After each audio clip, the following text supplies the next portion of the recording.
2022 already, and what a ride it has been. We've got geopolitics, the threat of wars. We've got $90 oil. Haven't said that in a while. 90, although it's come off a little bit this morning in the Asia Open, trading at 89.37, but ultimately broke through that big 90 on the same day in which the Fed acknowledged that they were going to start moving rates and tackling inflation was finally a priority. Let's kick off this morning with Dr. Carol Nachley, CEO of Crystal Energy. Carol, I like the way that Bloomberg positioned the headline on the Powell comments. Markets buckle as Powell signals they must go it alone. The markets have to forge on all by themselves without Big Brother holding their hand and filling their pockets with sweets every day. The new challenge, going it alone. Your thoughts on Powell's announcement and the outlook from that? Good morning, Sean. Good morning, everyone. Yesterday was definitely full of actions, not only in terms of market developments and the Fed's announcements, but also on the geopolitical fronts and President Biden comments on what would happen if Russia invades Ukraine again and using more drastic language. So lots of action. This was actually portrayed in the kind of volatility we saw in the market. But yet for me, of relevance to this discussion is particularly what Jay Powell actually said during the conference he gave yesterday about why it is time to take action. So we saw a drastic shift in the tone from last year, definitely, and this has been building up. So it wasn't really a surprise. But what caught my attention is how he kept on referring to how strong the economic recovery was. And he was referring to the twin goals that the Fed has always had its eyes on, primarily inflation, which is way above what they expected, and it's time to do something about it. And at the same time, the labor market is strong. So they checked all the boxes, and the time was right and was ripe to take actions and start announcing, introducing hikes of interest rate as early as next month. Now, some have been concerned by this announcement because they felt that what Jay Powell tried to convey is a much more aggressive stance on the increase in interest rates. So they're expecting much higher, perhaps hikes in interest rate than what they thought would happen before this conference call yesterday. But mind you, Jay Powell kept on referring to terms nimbling or gradual or step by step, but they want to keep flexibility. And how the market interpret that, I mean, volatility was expected, but I would say we have to wait a little bit until next week to have a better understanding of how the market is taking in what Jay Powell said yesterday. Good morning, Ali Al-Rayami. Happy New Year as well. Independent consultant now and the former Director General of Marketing at the Ministry of Energy and Minerals at Oman. Big day yesterday for all oil producers, Ali. Oil through Brent, at least through that number $90 on the barrel. Besides everything else that's going on, this is a very tight market. Indeed. Thank you very much, and Happy New Year to you also.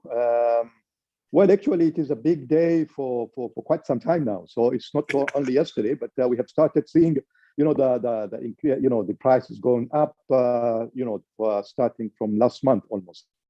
So well, since that big crash in November on Omicron, yes, where we came off over $10 a barrel, literally overnight, indeed, it's been a big climb back. Yes. Actually, it is good to see that the economy, the world economy, is starting again to grow up, and things are changing, and we hope that the fundamentals will help us to continue having these good prices. But again, I will repeat His Excellency's his question: are we ready to see these high prices as producers, and also the economy, the world economy? Is it ready to accept the idea of 90s, hundreds maybe after a few months from now? I don't know, but on that point, given the clearly most of the countries are laughing all the way to the banks. Yeah, at least the oil producing ones. The idea that Ali, that obviously the prices are elevated because supply and demand is tight. What is the outlook for more supply? We have OPEC Plus meeting again next week and expected once more to continue with their program of increasing 400,000 barrels a day per month. Do you think they should continue with that program? Are they even able to? Can Oman indeed itself increase its supply any further? I think they don't have any other option except to go ahead and exercise the increase of 400,000 barrels a month on a monthly basis. But the question is that is OPEC have the capacity to increase their production? I mean, we have seen some few countries, Nigeria, Angola, Malaysia, even Russia last month. The numbers are not really very good numbers from them, and the compliance is not as good as used to be before. So I believe that even with this increase of 400,000 on a monthly basis, but I don't think that OPEC Plus have the capacity at the moment to meet the targets. And I don't know if in the future if they can continue increasing without meeting the numbers. We have seen before that call on OPEC was always the right thing to do when we have this, shortage in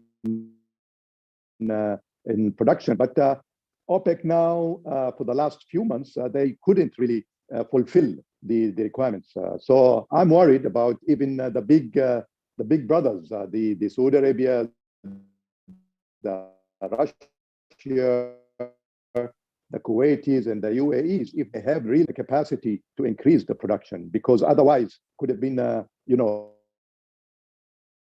Well, you would think if they had, although the Saudis have clearly stated they will not fill the gap that others, I say you cut out there briefly, at least for me. I'm not sure if it was for others, but the Saudis minister clearly stated last week that they would not be stepping in for filling any gap for others. Let's bring in Ed Bell. Happy New Year, Ed, to you. Thank you for joining us again. Senior Director of Market Economics at Emirates MBD. Ed, I'd like to start off and give you also an opportunity to give your thoughts on the latest, the first meeting of the year from the Fed, finally acknowledging that they have to take a rather more hawkish approach to tackling inflation. Your thoughts? Yeah, I think the meeting we had overnight from the Fed was really what the market was looking for in terms of them lining up March as to when they're going to lift off rates. And also, I think paying some heed to drawing down on the Fed's enormous balance sheet, over $8 trillion, and what they're going to do with that in the over the next couple of months and years. I think it is interesting, though, that we didn't really get any rebuttal to questions to Fed Chair Jerome Powell about raising potentially at every meeting, which has been the past performance or the past kind of pattern that the Fed has adopted. So markets, I think, are adjusting to an idea that the Fed could be hiking at a much faster pace, a much more aggressive pace than they had seemingly been used to in say the 2018 kind of time frame when they went through this cycle again. Now, it is an interesting question, I think, how it feeds into some of the oil demand stories that we've had and the potential that we have had, we did see Brent futures go up to over $90 a barrel, seemingly completely ignoring the prospect of tighter monetary policy or a stronger US dollar. But that point is, could we get $90 a barrel again? Could we get $100 a barrel at a time when we're also seeing real tightening in US monetary policy that's going to lead into, and we're already seeing that lead into, a lot more volatility and vulnerability for key emerging markets, not least within their own currency market. So do they really want $100 oil at this time? I don't think so. I don't necessarily think that a lot of the economies globally are prepared to absorb it. Sure, the United States is very far on its post-COVID recovery story. Parts of Europe are as well, but a lot of the rest of the emerging markets are not in the same kind of shape to be able to absorb $100 oil or higher. Carol, you have sort of stated in the past, again this morning, ultimately that it's expected, it's predicted, the Fed has signaled its intention and so forth. I'm wondering, from your perspective, is that predictability still there going forward, and should, or is it required that the Fed should surprise the market on the hawkish side in order to get to grips with this? There's some thought, some speculate. I mean, Ed mentioned the point of a rate rise every meeting, that gentle 0.25%, which is basically you barely feel the temperature rising in the bath. But should there be a shock? Does the Fed need to shock this market a bit in order to get on top of the runaway inflation ultimately? I don't think a shock, even though it might be sometimes a useful therapy, would be beneficial to anyone today. And actually, it would be, if that would be what the Fed might do, that would be against what they have been doing, against the principles that also have been advocated by the IMF, asking central banks to remain transparent. And actually, all along, whether we agree or disagree what the Fed has been doing, they kind of prepare the market gradually to what they want to do. And they said, okay, we keep our eyes on those two issues, inflation and employment. And when we hit a certain level, certain point, then we're going to take action. And they start taking that action from last year. So no, I don't think that a shock announcement or a shock change in strategy or introduction of severe rise in interest rate is going to do anyone a good thing. On the contrary, it's going to result in greater volatility. Now, of course, there will always be winners and losers, but they have to take actions. Whether they are, the big question today that many economists are debating is whether they should have taken these kind of actions much earlier on, especially when you look at their own forecast of inflation and the Federal Reserve, as well as other central banks. They admit they were wrong on inflation. They underestimated how fast prices were going to rise. So people are questioning today whether this kind of hawkish position should have been adopted earlier, but it's never too late. However, Sean, I want to bring our attention for discussion today to one more thing that happened yesterday. It hasn't really captured great attention so far. The publication of the IMF, the World Economic Outlook for this year, after they published, I think, the last one in October. And you can see that they have downgraded their economic forecast for most of the large economies, including China and the US. And they did also acknowledge that the economy was starting 2022 in a weaker position than originally expected. So, failing forecast is quite normal, but they are taking at least action. And no, I don't agree that a shock would be the right reaction from the Fed. Ali, you mentioned obviously questioning whether the OPEC plus countries can continue to announce this monthly increase and yet not actually increase. And we saw obviously last August the debate around quotas for members, which are coming in the spring, these new quotas for certain members. My question to you is, does any of this, do you think, puts any stress on the alignment, the harmony of OPEC plus, combined now with the additional potential stress that Russia is caught in a major European conflict? And now, of course, Russia is a very big pillar to the OPEC plus group of countries. I'm just wondering where you see the potential for stress in OPEC plus by these different events. Well, actually, it is a very odd situation that OPEC Plus and OPEC, they have put themselves in. And I don't know, I mean, the reason for this kind of agreement, it was because UAE or they were pushing so hard, to change their culture for very good reasons. And of course, others also jumped in, and they had to please them also. But now I think, Sean, this is water under the bridge. I mean, they have already passed this saga. Now we have to wait and see if these 5 countries, they will be able to produce or to increase their production. This is needed now. So I think going back 3 or 4 months ago when this decision was taken, I think it is a good decision, comparing the situation at the moment. So if they can really increase their production, then that is a good news. But I think the problems and the geopolitical situation, especially in Russia, that also will put more pressure on Russia to be able for them to do anything basically. So let's wait and see. It is very soon. It's coming in very soon. It will kick in very soon. So we hope that things will get better. And I don't think that this agreement or the new structure will affect the relationship that the countries has in the OPEC Plus. Like I said, I mean, there was a big debate. There was worried 3 months ago when this decision was taken, but now I think everybody accepted it. So we should wait and see if, my worry is if these countries are able to increase the production.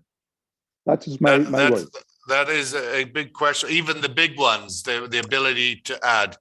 They claim to have the capacity, and I wonder if the capacity is there. So why they didn't interfere and to get the surplus for the countries that they didn't really fulfill their requirements. Although that I know that His Royal Highness statement a few days or few hours ago, it was the opposite. But it happens before. So the president is there, and you remember last year when we had open production for everybody, and it was there. So I think it is more than those few countries that they are facing difficulties on producing or meeting their production levels. But I think also the big ones, the big countries, they are also facing some sort of technical problems maybe. Okay, Ed. Just picking up on this, obviously the Fed announcement yesterday, and looking at what it means. You mentioned in your opening comment the knock-on effects for emerging markets. But I think the other thing I heard Powell say yesterday, as I sort of half joking, the Bloomberg headline that the equity markets are on their own now. But ultimately, I think we're all on our own now, because the Fed is going to be focused on the US economy, is going to be focused on managing the landing for the US economy, perhaps with some regard for the knock-on contagion, but ultimately monetary policy for the US economy. What does that mean for us here? Do you think the Middle East, for oil producers, it's maybe a double-edged sword? You get $90 oil, but you also get this other thing. Your thoughts on the knock-on effect of this as US policy focuses on its own problem? Yeah, well, I certainly think you can't blame the Federal Reserve for focusing primarily on the dynamics of the U.S. economy. That is its mandate. That is its ultimate focus and its objective in terms of trying to achieve stable prices and high or low unemployment in the United States. And we had the message that the employment market is basically going on its own steam, and the focus can be very much on inflation. And I think just to take a point from Dr. Carroll's commentary, that we definitely do not want to see a shock from the Fed. We do not want to see, I definitely do not want to see Jerome Powell at his next conference say, I want to see investors ouching like hell, as we've seen from some energy ministers. Would a 0.5% move be 50 basis points? Would that be a shock? I think it would be a shock. There is, it has happened in the past, but it was a long time ago. I think in the mid-90s, the last time we saw anything where there was a beyond a 25 basis point move higher in rates. So they've tended to go much bigger on the way down and much more gradual on the way up. I think what would shock markets is if they did go with every single meeting. So that would be 7 hikes over the rest of this year rather than the 4. Now, in terms of how it comes down and boils down into our market, yes, certainly we are going to be importing that monetary policy, that higher interest rates for the UAE, for the GCC economies that are pegged to the US dollar. I think the difference now compared with where we were, say, in 2018, is that the domestic economies are in far better shape. Yes, you have oil prices at $90 a barrel, or let's just for argument's sake, say above $80 a barrel. Those are very beneficial prices that allow governments here to restore balance sheets and actually probably run budget, either balanced budgets or small market balanced surpluses, fiscal surpluses across the region. So certainly very welcome. Production is going to be going higher. I agree very much with Ali that there are questions about the capacity to increase by the kind of 400 KBD target for collectively for OPEC plus. But certainly for the UAE, for Saudi Arabia, we do think that incremental increases are likely from here on out. And also, we've also seen in the UAE at least, some real improvements in the non-oil economy. So in order to be able to withstand the impact of higher interest rates, we think it's very much, not necessarily welcome if you're borrowing at this stage, but certainly something that can be absorbed and can be brought in. It's also worth bearing in mind that unlike a lot of the rest of the world, the UAE's economy is not got the same kind of inflationary pressures that we've seen, say, in the United States, across the UK, or across other big developed markets. So inflation just got to about 1% at the end of last year. I think that's going to be quite envious for most of the rest of the world. And if we have higher That's not rates, what my staff told me when they were trying to rent new apartments in Dubai. Yes, 20-30%. The property prices have not been fed into the CPI measures yet. So there are going to be those pressures. I think we'll see them get reflected in domestic inflation indices probably a few months down the line. But the benefit here is that if we are going to be importing that higher interest rate from the United States, that means relatively that we're going to have a stronger dirham against most of our importing partners as well. So that should help to cushion some of the kind of imported inflationary impacts. Certainly, something that we're seeing now, that food prices have not gone away, or food price rises have not gone away. And actually, probably the geopolitical risk of a conflict in Eastern Europe is not just to energy prices, but to food prices as well, given the production of grain both in Ukraine and Russia, major producers of both. Let's get the survey question in, the big three numbers that we haven't used before, and here we go. Putting aside black swan events such as war, etc., when Russia invades Ukraine, who knows what happens. But putting all that aside, just on all the fundamentals we're seeing at the moment, will Brent crude oil hit $100 in 2022? I'm not saying will it stay above, will it average $100? It just crossed 90 yesterday and retreated. Will we see it cross 100 in 2022? I want to get a sense of where the view of this room is, how bullish it might be. Carol, you mentioned earlier in your earlier comment, obviously the IMF report, really quite important. You're absolutely right. Global growth downgraded, revised down, and significantly, as you point out, in the major world economies. China, kind of fortress China, as I'm starting to refer to it as, locked in behind a 3-week quarantine if you end up going there, but ultimately does seem to be under some duress. And we saw yesterday inventories build in the US. I mean, the world's biggest oil importer is under duress. US inventories building in this week at least, and yet the oil price is rising above $90 a barrel. Are we ignoring some realities here, do you think? Is there a cuckoo in the coal mine in this IMF report? I think the main reality that we are ignoring is simply the time frame. So, of course, at some point, if the current tensions continue, the geopolitical tensions continue to rise, and there are some serious disruptions to supply, you would see spikes in prices. But to go back to the discussion about OPEC and how much they would put in the market and what they can do, what they cannot do, at the end, you have to look at the whole year as a whole. And they were expecting at the beginning, so if you look at the numbers, the withdrawal or the buildup of inventories, for example, published by the EIA and various data, you can see that actually that we might feel some tightness at the beginning of the year, but that tightness is expected to ease significantly as we move forward throughout the year. So that's why we have to be careful. We talk about prices hitting a certain target or a certain level. First of all, when would that be? And second, how long would that be lasting? And even if it lasts, for example, for a certain period of time, people have to remember also, if you look at the historic development in prices, when you have a certain increase in prices, they tend to be followed by a much longer period of low oil prices, and that will have more significant repercussions on the world economy and on producers as well. And I think this is where the Saudis and OPEC in general, but I would say I'd like to focus on Saudi Arabia because it does have the capacity to put more barrels in the market if needed. But at the moment, the fact they are not doing that because they are either want to flood the market and then suffer the repercussions later on, or take a step-by-step approach, a nimble approach, to borrow the expression from Jay Powell, and see how the geopolitical situation is going to unfold. And also, I'd like to add something because I looked at the various forecasts of investment banks. and the main investment banks.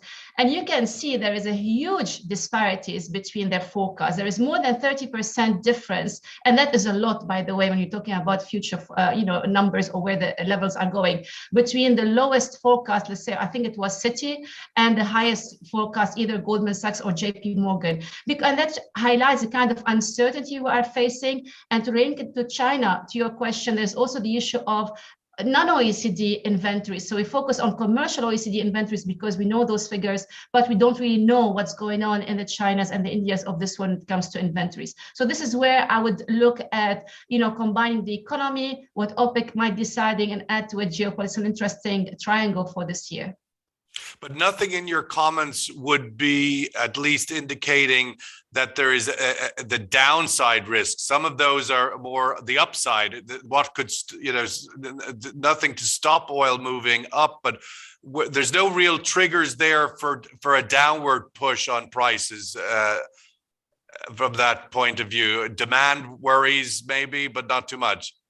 Well, the slowdown of economic growth is a downside risk, right? Yeah. If, let's say the Fed, because it's like medicine, any medicine is used to treat a certain disease, but then when you do an overdose or when you take more than what you are supposed to, then you suffer side effects. And this is a big wild card.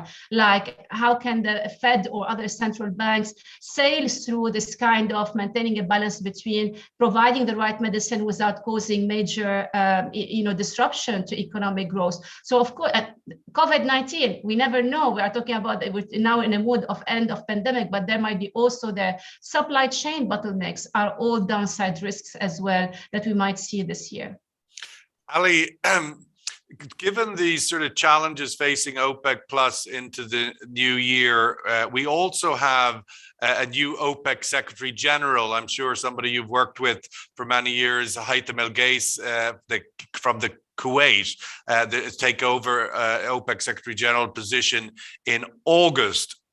In my many years covering OPEC, I cannot recall the last time a Gulf official was elected Secretary General of OPEC. I know there's been periods in which the position was, shared by a minister because there wasn't an official Secretary General, but actually a Gulf OPEC Secretary General, I think, is the first in a long time. Your thoughts on what that says about the direction where OPEC Plus is going, the management of OPEC Plus? Does it indicate anything to you as some of these challenges that you've highlighted will be faced this year? No, I think Haytham, first of all, I wish him all the best. And I think as an individual, he's a very wonderful guy, and very knowledgeable and diplomatic. And he comes from a diplomatic family, actually. His father was an ambassador. So I think he's the right candidate for the position. And I have no doubt that the support he will get, not only from the GCC, but all the OPEC members, and also from the OPEC Plus countries. I think he will do a very good job. And also, we shouldn't forget about His Excellency Bargendo's work. He came in during a very difficult time, but with his position and also work that he did also a wonderful work to keep everybody and to bring everybody together during the very difficult time. So we thank him for that, and we wish him all the best. I think this relationship with OPEC and OPEC Plus will continue. I think it was one time, I remember during the meetings, that we have like a gentleman agreement that even if the agreement that a country sign, it will expire, but the relationship and the meetings will continue.